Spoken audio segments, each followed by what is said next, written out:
Team building is an important part of strategy implementation, because strategy implementation, as we discussed earlier, is a question of getting a large number of people to perform certain kinds of specified tasks. Okay. Now, team building requires certain kinds of a certain perspective. Team building requires a certain perspective. One, team building is aided by team identity. A team identity means that every member of the team must be able to relate to a particular element which is common. Okay? Apart from ideas, sometimes concrete elements like a badge, for instance, or a slogan, or a particular team name which each member of the team carries, right? These kinds of things help to build team identity. The second issue in team building is team solidarity. You're all aware of the kind of discussions that are going on with regard to the Indian cricket team today, right? Now, that again is a team. The problems in the Indian cricket team relate to team solidarity. There are different members of the team who are saying different things. There are different members of the team who are complaining about other members in the team. In other words, team solidarity is lacking. The third element in team building is commitment to a shared objective.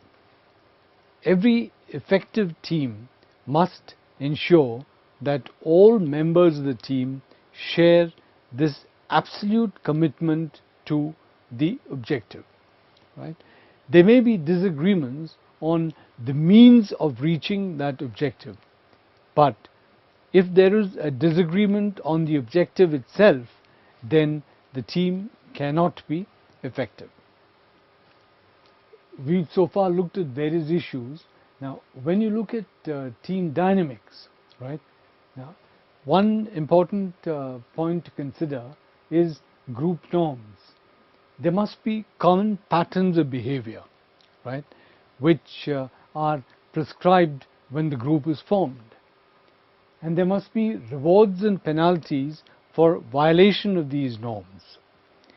And ultimately, we must recognize that group power depends on how strongly the individual wants to be part of the group, because the group can ultimately levy the penalty of expelling a member from the group. So, group power depends on how strongly the individual wants to be part of the group.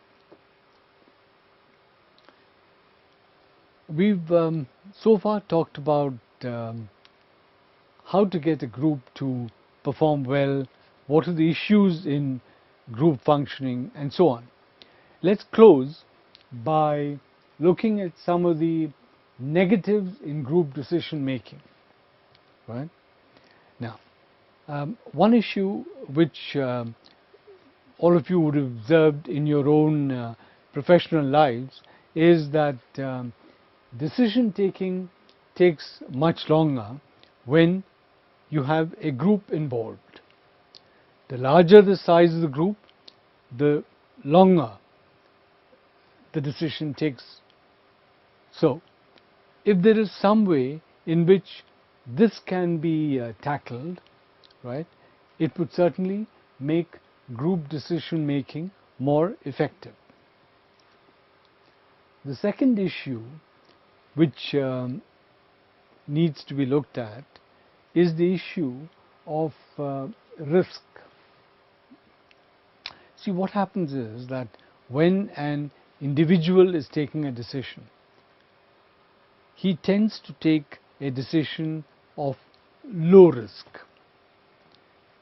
because he is responsible for it.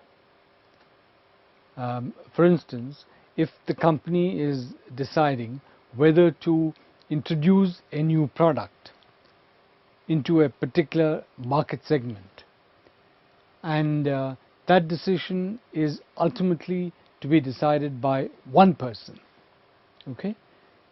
In this event, that person may take a conservative decision and say that let me try and see if in a small part of the if I can do some kind of test marketing operation to see if this would work out.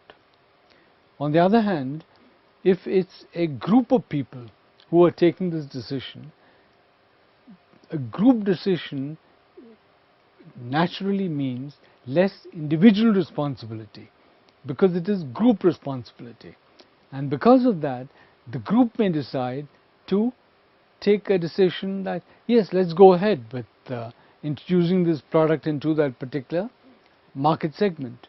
So group decision making is riskier than individual decision making. This is another issue that needs to be addressed when we are considering group decisions. The third issue is perhaps the most critical. This is the issue of group agenda. See, what happens is that any group, once it has been around for a while, begins to develop a sense of shared identity, a sense of shared purpose, and a sense of shared interests. The group begins to develop a certain interest. Now, this interest may or may not coincide with the interest of the organization. Now, this is another issue. In fact, this is the most critical issue in group functioning that needs to be addressed. We've looked at this session at different kinds of teams, and we've looked at how team functioning can be improved. Thank you.